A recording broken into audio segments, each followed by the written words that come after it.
दोस्तों नमस्कार। आज हम लोग शुरू कर रहे हैं सिविल प्रोसीजर कोड जो 1908 में बनकर तैयार हुआ। तो सिविल प्रोसीजर देखिए URE होता है ना, कोड 1908 में बनाई है। ये होता है क्या है, नागरिकों के द्वारा अगर कोई केस फाइल किया जाता है या किसी के द्वारा किया जाता है, किसी संस्था के द्वारा भी, तो ये उसका एक प्रोसीजर बताता है कि कैसे कैसे क्रिया चलेगी। तो पहले संक्षिप्त रूप में ऐसे जानते हैं कि एक होता है सिटीजन। अब जो भी केस फाइल कर रहा है एक व्यक्ति तो होगा ही ना, कोई संस्था के द्वारा हो सकता है लेकिन संस्था नहीं करती है, व्यक्ति करता है। तो व्यक्ति क्या हुआ, सिटीजन हुआ। और हर सिटीजन का, हर एक नागरिक का एक वोटिंग राइट होगा। तो ये हो गया वोटिंग राइट। तो वोटिंग राइट क्या होता है कि मतदान देने का अधिकार। और ये कैसे पता चलेगा कि उसका जब इलेक्शन उसके इलाके में होता है, MP MLA या कोई भी प्रधानी वाला, तो उसके इलेक्शन रजिस्टर में उसका नाम लिखा होता है जो कि BLO प्रोवाइड करता है। तो ये हो गया, इलेक्शन में रोल नंबर दिया रहेगा, रोल नंबर मतलब क्रमांक अनुसार। तो ये इलेक्शन रजिस्टर हो गया। अब हर एक नागरिक का इलेक्शन रजिस्टर में क्या रहेगा, नाम रहेगा। तो वो उसको एक वोटिंग राइट मिलेगा, मतदान देने का अधिकार। और इस इलेक्शन रजिस्टर को तैयार करता है रजिस्ट्रार। तो रजिस्ट्रार ने इलेक्शन रजिस्टर बनाया जिसमें वोटिंग राइट्स के थ्रू जो है सिटीजन का नाम दिया था। अब मान लीजिए इस व्यक्ति का नाम एक्समैन है। एक्समैन इसलिए लिया हूँ क्योंकि अभी विकास दुबे जो है बहुत फेमस थे, तो हमने सोचा इन्हीं के वोटिंग राइट्स के बारे में बता देते हैं। तो विकास दुबे जो हैं, अब क्या है, अगर जिंदा होते तो इनका वोटिंग राइट्स अगर छीन लिया जाता तो इनका नाम ही नहीं रहता इलेक्शन रजिस्टर में। तो भले ही कितने बड़े क्रिमिनल हैं, लेकिन इनका भी एक अधिकार है वोट डालने का। तो इनका क्या हुआ, अधिकारों का हनन हुआ, जिसे कहते हैं इन्फ्रिंजमेंट ऑफ राइट। अब जो ये वोटिंग राइट्स है ना, ये हमारा जो है फंडामेंटल राइट्स के अंतर्गत भी आ जाता है।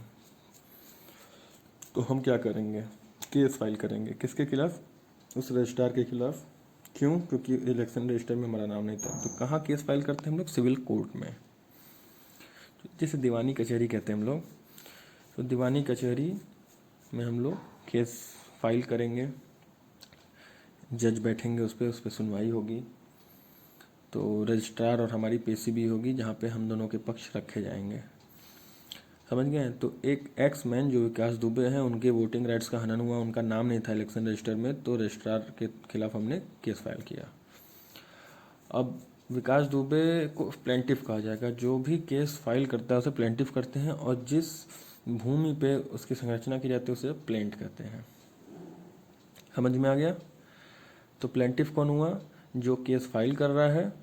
और प्लेंट क्या हुआ, जिस भूमि पे उसकी संरचना तैयार की जाती है, मतलब केस फाइल करने के लिए जिसे आधार माना जाता है। तो हम लोग क्या कहेंगे, प्लेंट में हम लोग बनाते हैं क्या है कि हमारे अधिकारों का हनन हुआ, यही ना उसकी भूमि है। मूल तत्व यही है कि हमारे अधिकारों का हनन हुआ है, इस इन्फ्रिंजमेंट ऑफ राइट हुआ है, इस वजह से हमने क्या किया है, केस फाइल किया है कोर्ट में, किसके खिलाफ, रजिस्ट्रार के खिलाफ। अब देखिए, जो प्लेंट भूमि तैयार होती है, इसके लिए एक बहुत ज़रूरी है क्रिया होना। तो इसे हम लोग कहते हैं कॉज ऑफ एक्शन। तो अब होगा cause of action. Cause of action के थ्रू एक भूमि तैयार की जाएगी, प्लेंट तैयार किया जाएगा, जिसके थ्रू हम केस फाइल करेंगे, किसमें, सिविल कोर्ट में। और ये कौन कर रहा है, सारा प्लेंटिफ कर रहा है। प्लेंटिफ कौन है, विकास दुबे। अब भगवान की आत्मा को शांति दे। अब जो ये प्लेंट तैयार किया गया है, ये जो है फैक्ट और फंडामेंटल्स पे आधारित होता है। तो फैक्ट एंड फंडामेंटल। अब फैक्ट और फंडामेंटल क्या है, तथ्य। अब तथ्य क्या है कि उस इलेक्शन रजिस्टर में उसका नाम नहीं है, ये तथ्य है। यही फंडामेंटल भी, यही तथ्य भी है। और उसके वोटिंग राइट्स का हनन हो गया है। अब देखिए, फैक्ट और फंडामेंटल जो है, इसके बिहाफ पे जब हम एक भूमि तैयार करके केस फाइल करते हैं, तो ये भी सोचते हैं कि रिलीफ हमें मिलेगा। तो रिलीफ एक्सपेक्टेड, क्या मिलेगा, रिलीफ, किसके द्वारा, सिविल कोर्ट के द्वारा। अब देखिए, जो रजिस्ट्रार ऑफिस है, इसके खिलाफ हमने केस किया सिविल कोर्ट में, अच्छा, सिविल कोर्ट में जब रजिस्ट्रार ऑफिस के खिलाफ केस करते हैं, जब भी दो आदमी केस होता है, दो आदमियों के बीच में या दो व्यक्तियों के बीच में या दो संस्थाओं के बीच में, तो एक संस्था जो केस फाइल करती है वो तो यही सोच के करती है ना कि हमें जो है रिलीफ मिलेगा। तो जिसके खिलाफ करती है उसे कहते हैं डिफेंडेंट। अच्छा, तो यहाँ डिफेंडेंट कौन हुआ? रजिस्ट्रार। और प्लेंटिफ कौन हुआ? एक्समैन विकास दुबे। तो एक्समैन हमारे प्लेंटिफ हो गए और रजिस्ट्रार हमारे डिफेंडेंट हो गए। डिफेंडेंट मतलब जो अपना बचाव करेगा। दो पक्ष होते हैं, एक केस फाइल करता है और दूसरा अपना बचाव करता है कि नहीं जी नहीं, मैंने कोई अधिकारों का हनन नहीं किया है, और ये जो है अपना मतदाता सूची में जब नाम के लिए पैरवी की जा रही थी तो ये अपना नाम ही नहीं बताएं, नाम ही नहीं नोट कराएं, या फिर भाई इनका 3 जगह नाम था तो हमने तीनों जगह से नाम हटा दिया, कुछ भी ऐसे एक भूमि तैयार किया जाएगा। तो अभी हम इसको थोड़ा अंडरलाइन कर लेते हैं। ये इन्फ्रिंजमेंट ऑफ राइट को अंडरलाइन कर लिया हमने। एक्समैन। अब देखिए, अब यहीं से सारा खेला शुरू होता है। हमारे वहाँ क्या होता है ना, 20 साल 25 साल 30 साल से सारा केस चलता रहता है। अब 60 साल के आदमी के खिलाफ अगर कोई केस कर दिया है और वो 100 साल बाद उसका जजमेंट आ गया है तो फिर उसको कोई फ़ायदा नहीं है, तो वो जस्टिस न्याय नहीं माना जाएगा। तो यहाँ पे दो लोग हैं पैरवी कर रहे हैं अपना, एक है प्लेंटिफ जो कि केस फाइल किया है, और एक है डिफेंडेंट या रजिस्ट्रार दूसरा पक्ष है। और इनके खिलाफ केस प्लेंटिफ ने जो है सिविल कोर्ट में फाइल किया है फैक्ट और फंडामेंटल के आधार पे। तो यहाँ पे कोर्ट जो है सुनवाई करते समय इनसे रिटर्न स्टेटमेंट रिप्लाई के तौर पे लेती है। इसलिए कहते हैं कांग्रेस के राहुल गांधी जो पप्पू भाई हैं उनके खिलाफ बहुत होता है कि कारण बताओ नोटिस, आपने कैसे चौकीदार चोर कह दिया। अब कह दिया लेकिन कैसे कह दिया, इस पे जो है कारण पूछा जाता है, तो उनको जो एक रिटर्न स्टेटमेंट रिप्लाई के तौर पे देना होता है। अब देखिए, जब रिटर्न स्टेटमेंट फाइनली दोनों दे देते हैं तो एक फाइनल डिसीजन सुनाया जाता है, किसके द्वारा? जज के द्वारा। अब सिविल कोर्ट में ईंटा तो बोलेगा नहीं, तो जज बोलेगा, तो जज जो है डिसीजन सुनाएगा, किसी ना किसी के फेवर में रहेगा। तो जो ये जज जो है डिसीजन सुनाता है इसे कहते हैं डिक्री। अब जिसके फेवर में सुनाया, जो जीता केस, ऐसे समझिए जो केस जीता जिसके फेवर में रहा उसको कहते हैं डिक्री होल्डर। तो ये डिक्री होल्डर कौन बनाता है? जज बनाते हैं। किसको बनाते हैं? जो पक्ष जो है मजबूत रहता है रिटर्न और जो साक्ष्य के रूप में, और एक फेवरेबल जो है डिसीजन सुना दिया, डिक्री दे दिया, इसे कहते हैं हम लोग जजमेंट। समझ में आ गया? जजमेंट क्या है? जजमेंट वो है कि जो एक जज सिविल कोर्ट या किसी भी कोर्ट में, लेकिन हम यहाँ सिविल कोर्ट की बात करें, सिविल कोर्ट में फैसला सुनाता है किसी के पक्ष में जब दो पक्ष आपस में केस कर रहे होते हैं। तो on the basis of decree passed, judgment will given by court with reason। तो डिक्री के बेसिस पे डिक्री पहले दी जाती है, तो मतलब आप जीत गए हैं कैसे। फिर देखते होंगे 20 पन्ने का 100 पन्ने का राम जन्मभूमि पे एक 1200 कुछ पन्ने का जो है एक जजमेंट दिया गया था सुप्रीम कोर्ट के जजों द्वारा। तो डिक्री के बेसिस पे जजमेंट दिया जाता है रीज़न के साथ। कौन देता है? ये जज देता है। किसके लिए देता है? प्लेंटिफ या डिफेंडेंट के लिए। इतना समझ में आ गया? तो वोटिंग राइट्स हमारा फंडामेंटल राइट्स है, इसका हनन होने पे हम केस फाइल कर सकते हैं सिविल कोर्ट में। किसके खिलाफ? जो हमारा हनन किया है उसे डिफेंडेंट कहेंगे, और हमने केस फाइल किया तो हम उसको प्लेंटिफ कहेंगे। हमने एक भूमि तैयार की जिसे प्लेंट कहते हैं, और यहाँ पे फैक्ट और फंडामेंटल के आधार पे हमने जो है एक सूची तैयार की, उसके खिलाफ केस किया, और हमने न्याय को प्रासंगिक रखा कि हमको न्याय मिलेगा। अब सिविल कोर्ट में जो है जज जो है रिटर्न स्टेटमेंट लेगा दोनों से और अपने फैसले सुनाएगा। जो फैसला जिसके पक्ष में गया उसे कहते हैं डिक्री होल्डर। अब यहाँ पढ़ते हैं हम लॉ क्या होता है, न्याय क्या होता है। अब देखिए, अगर देर से न्याय मिल रहा है तो वह अन्याय होता है, ठीक है। तो न्याय भी टाइम पे मिलना चाहिए। हमारे वहाँ 30-30 साल बाद न्याय मिलता है। खैर, हम यहाँ पे लॉ के बारे में पढ़ रहे हैं, न्याय क्या होता है। तो न्याय हमारा क्या होता है, न्याय को हम 2 भाग में विभाजित करके समझ सकते हैं। ये किताबी लैंग्वेज नहीं, लेकिन हम ऐसे इसको समझ सकते हैं आराम से कि न्याय जो है 2 भाग में हम विभाजित कर सकते हैं। पहला क्या होता है, पहला होता है, पहले को हम कहेंगे ए। अब देखिए, न्याय जो है, विकास दुबे की बात की जाए तो क्या उसके साथ न्याय हुआ? तो नहीं हुआ भाई, वो सरेंडर किया था तो कैसा न्याय। लेकिन अब ये सोचिए, मोदी और योगी सरकार ऐसी तो है नहीं कि जुल्म करते जाओगे तो मैं छोड़ देगी। तो लोगों के साथ तो न्याय हो गया, लेकिन उसके साथ अन्याय हो गया। तो कई बार न्याय जो है दूसरे के लिए अन्याय भी बन जाता है। खैर, यहाँ पे पार्ट ए को जो है हम कहते हैं सब्स्टिटेंटिव लॉ। ये क्या होता है, ये अधिकार होते हैं जो भी हमें अपने संविधान से मिले हैं। ठीक है, तो अधिकार हो गया हमारा और लायबिलिटीज़ हो गया। तो लॉ का जो पहला पार्ट है सब्स्टेंटिव लॉ, इसमें जो है अधिकार और लायबिलिटीज़ आ गए। जब इनका हनन हो जाए, इन्फ्रिंजमेंट, जब इनका इन्फ्रिंजमेंट हो जाता है तो हम लोग किसका दरवाज़ा खटखटाते हैं? सिविल कोर्ट का। अभी बताए थे ना, सिविल कोर्ट में जाते हैं, केस फाइल करते हैं, हम प्लेंटिफ बनते हैं, उसको डिफेंडेंट बनाते हैं, एक भूमि तैयार करते हैं जिस पे जो है हम रिलीफ एक्सपेक्ट करते हैं, और उसके बाद जो है स्टेटमेंट देते हैं लिखित तौर पे दोनों पक्ष, फिर जजमेंट अपना सुनाते हैं। जज साहब जो जीतता है केस उसको डिक्री होल्डर कहते हैं, और जो जजमेंट आता है उसे जजमेंट कहते हैं। ठीक है, तो ये इन्फोर्स किया जाता है किसके थ्रू? सिविल प्रोसीजर कोड के प्रोसीजर के थ्रू। ठीक है, तो लॉ में सब्स्टेंटिव लॉ, उनका क्या होगा? लायबिलिटीज़ होगा और राइट होगा।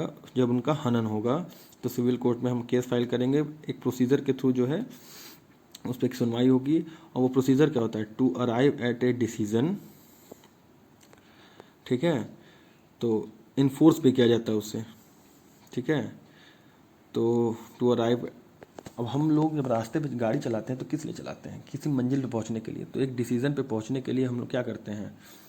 सिविल कोर्ट में एक प्रोसीजर को फॉलो करते रहते हैं। देखते हैं 50 साल, 20 साल, 30 साल चलता रहता है केस, धीरे धीरे धीरे धीरे धीरे धीरे, और फिर जाके न्याय मिलता है। तो ये प्रोसीजर होता है लॉ का, इसी को कहते हैं एडजेक्टिव लॉ। समझ गए?